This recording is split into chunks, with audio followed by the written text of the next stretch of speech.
ಮಲ್ಲಿಗೆ ಹೂವಿನ ಮಾಲೆ ನಿನಗೆಂದೇ ಬರೆದ ಪ್ರೇಮದ ಓಲೆ ಅದ ಓದಲು ಹರಿವುದು ಜೇನಿನ ಹೊಳೆ.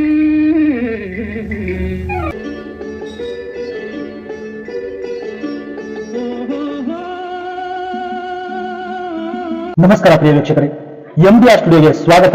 ಇವತ್ತಿನ ವಿಶೇಷ ವ್ಯಕ್ತಿ ಮಿನುಗುತ್ತಾರೆ ಕಲ್ಪನಾ. ಮಿನುಗುತ್ತಾರೆ ಕಲ್ಪನಾ ಅವರು 18/7/1943ರಲ್ಲಿ ಜನಿಸಿದರು.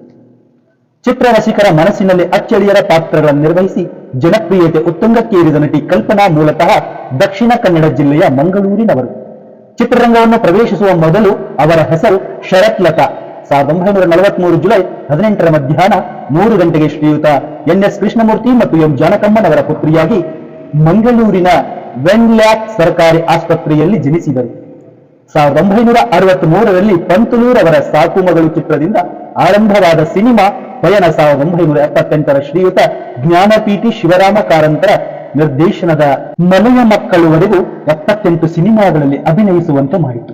ಅಂತಹ ಒಬ್ಬ ಮಹಾನ್ ತಾರೆ ಕಲ್ಪನಾರವರ ಬಗ್ಗೆ ಮೈಸೂರಿನ ಯುವ ಸಾಹಿತಿ ವಿ ಶ್ರೀಧರ್ ಸುಮಾರು 1114 ಪುಟಗಳ ರಜತರಂಗದ ಧ್ರುವತಾರೆ ಮಿನುಗುತಾರೆ ಕಲ್ಪನಾರ ಸಂಸ್ಮರಣ ಗ್ರಂಥ, ಬೃಹತ್ ಸಂಸ್ಮರಣ ಗ್ರಂಥವನ್ನು ತಂದಿರುವುದು ಕಲ್ಪನಾರಿಗೆ ನೀಡಿರುವ ಬಹುದೊಡ್ಡ ಗೌರವ. ಹುಟ್ಟಿದ್ದು 1943 ಜುಲೈ 18ರಂದು. ಇವರ ಮಾತೃಭಾಷೆ ತುಳು. ತಂದೆ ಕೃಷ್ಣಮೂರ್ತಿ, ತಾಯಿ ಜಾನಕಮ್ಮ. ಕಲ್ಪನಾ ಬಾಲ್ಯದಲ್ಲೇ ಕಲಾವಿದೆಯಾಗುವ ಕನಸು ಕಂಡವರು. ಅವರ ಕುಟುಂಬದಲ್ಲಿ ಯಾರೂ ಕಲಾವಿದರಿರಲಿಲ್ಲ. ಅಂತಹ ಕನಸಿಗೆ ಎಂಬು ನೀಡುವವರು ಇರಲಿಲ್ಲ. ವೃತ್ತಿ ರಂಗಭೂಮಿಯಲ್ಲಿ ಸ್ತ್ರೀ ನಾಟಕ ಮಂಡಳಿಯ ಮೂಲಕ ರಂಗಭೂಮಿ ಪ್ರವೇಶಿಸಿ ಚಿತ್ರರಂಗದ ಮಿನುಗುತ್ತಾರೆ ಎನಿಸಿದ್ದ ಕಲ್ಪನಾ ಅಭಿನಯದ ಮೊದಲ ಕನ್ನಡ ಚಲನಚಿತ್ರ ಬಿ.ಆರ್. ಪಂತುಲು ನಿರ್ದೇಶನದಲ್ಲಿ ಬಂದ ಸಾಕು ಮಗಳು 1967ರಲ್ಲಿ ಬಿಡುಗಡೆಯಾದ ಚಿತ್ರ ಬೆಳ್ಳಿ ಮೋಡ ಅವರಿಗೆ ಜನಪ್ರಿಯತೆಯನ್ನು ತಂದುಕೊಟ್ಟಿತು. ಬೆಳ್ಳಿ ಮೋಡ, ಗೆಜ್ಜೆ ಪೂಜೆ, ಶರಪಂಜರ, 2 ಕನಸು, ಗಂಧದ ಗುಡಿ ಮೊದಲಾದ ಚಲನಚಿತ್ರಗಳಲ್ಲಿ ಕಲ್ಪನಾ ಅತ್ಯಂತ ಉತ್ತಮವಾಗಿ ಅಭಿನಯಿಸಿದ್ದಾರೆ.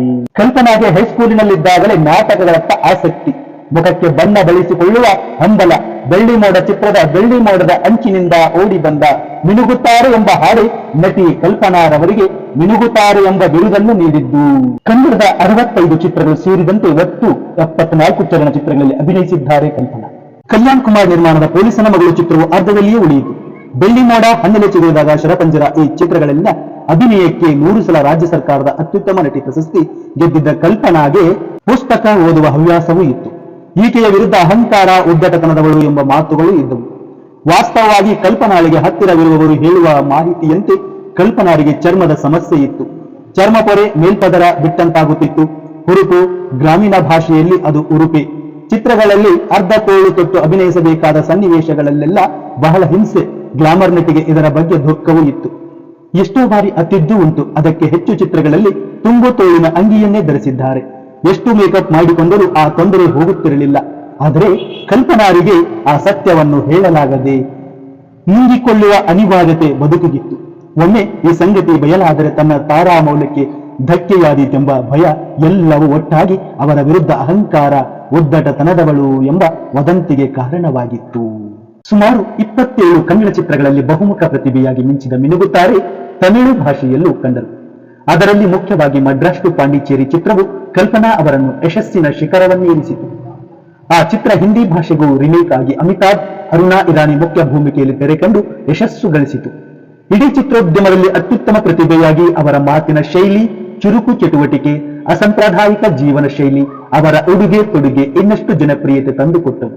ಆ ಕಾಲದ 1965ರ ಮಾಡರ್ನ್ ಉಡುಗೆಯನ್ನು ತೊಟ್ಟು ತನ್ನದೇ ಆದ ಟ್ರೆಂಡ್ ಹುಟ್ಟು ಹಾಕಿಕೊಂಡಾಕೆ ದೊಡ್ಡ ದೊಡ್ಡ ಓಳುಗಳು, ಅದಕ್ಕೆ ಒಪ್ಪುವಂತಹ ದೊಡ್ಡ ದೊಡ್ಡ ಉಂಗುರಗಳು, ಗಿಡ್ಡ ಸರಗು, ಹಾರದಂತಹ ಸರಗಳು, ಗಿಡ್ಡ ತೋಳಿನ ಬ್ಲೌಸುಗಳನ್ನು ಧರಿಸಿ ತಮ್ಮದೇ ಆದ ಟ್ರೆಂಡ್ ಪ್ರಾರಂಭಿಸಿದವರು. ಈ ಚೆಲುವೆಯ ಅಭಿನಯ ಕಂಡು ಬೆರಗಾಗದವರಿಲ್ಲ. ಹನ್ನೆಲೆ ಚಿಗುರಿದಾಗ, ಶರಪಂಜರ, ಬೆಳ್ಳಿ ಮೋಡ ಚಿತ್ರಗಳಲ್ಲಿ ಅತ್ಯದ್ಭುತ ಅಭಿನಯಕ್ಕಾಗಿ ರಾಜ್ಯ ಪ್ರಶಸ್ತಿಯನ್ನು ತಮ್ಮ ಮುಡಿಗೇರಿಸಿಕೊಂಡವರು. ಕನ್ನಡ ಚಿತ್ರೋದ್ಯಮದಲ್ಲಿ ರಾಣಿಯಂತೆ ಶೋಭಿಸಿದ ತನ್ನ ಬಣ್ಣದ ಜಗತ್ತಿನಲ್ಲಿ ತಮ್ಮ ಚಿನ್ನದಂತಹ ಜೀವನವನ್ನು ತಮ್ಮ ಕೈಯಾರೆ ಹಾಳು ಮಾಡಿಕೊಂಡರು. ಮಿನುಗುತ್ತಾರೆ ಅಂದಿಗೂ ಇಂದಿಗೂ ಎಂದೆಂದಿಗೂ ಮಿನುಗುತ್ತಾರೆ. ಆ ತಾರೆಗೆ ಸರಿಸಾರಿಲ್ಲ.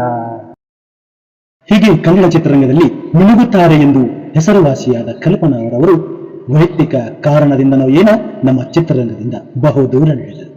ಇಂತಹ ಕಲಾವಿದೆ ನಮ್ಮ ಚಿತ್ರರಂಗದಲ್ಲಿ ಮತ್ತೆ ಹುಟ್ಟಿ ಬರಲಿ, ಅವರ ಕಲಾ ಸೇವೆಯನ್ನು ಮತ್ತೆ ಮುಂದುವರಿಸುವಂತ ಭಾಗ್ಯ ಭಗವಂತನ ದಯಪಾಲಿಸಲಿ ಅಂತ ಹೇಳ್ತಾ, ಪ್ರಿಯ ವೀಕ್ಷಕರೇ, ಕಲ್ಪನಾ ಅವರ ಜೀವನದ ಚರಿತ್ರೆ ಸಂಕ್ಷಿಪ್ತವಾಗಿ ನಿಮ್ಮ ಮುಂದೆ ಪ್ರಸ್ತುತಪಡಿಸಿದ್ದೇನೆ.